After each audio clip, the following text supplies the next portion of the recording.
most important part is that you feed it equal parts of flour and water, and that those ratios are at least as much as the starter.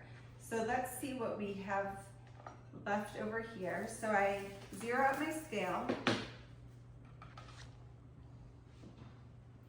and transfer the starter that I have into the bowl.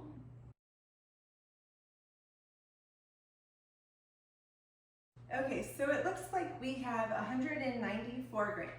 So there's 194 grams of starter, and the most important part is that you feed it equal parts of water and flour. And so you can feed it a little bit more water and flour than there is starter. I wouldn't go a whole lot more, but you can go a little bit more. So I'm going to just give it 200 grams of water and 200 grams of flour. So I'm going to zero out my scale, and I'm going to add 200 grams of water.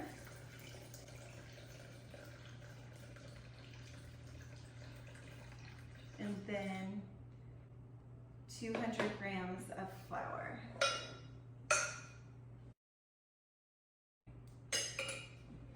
And then I'll stir it together.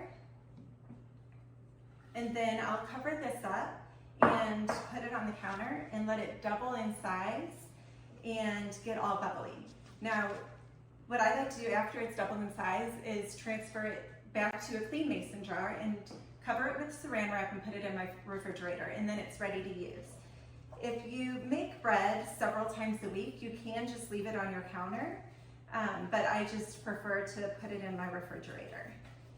And so it's super easy, there's no waste, and it only takes a few minutes to do this. So that's why I love it, and it makes delicious bread. And then another thing that is sometimes a question is a little liquid sometimes forms on top of the starter, and that's completely normal.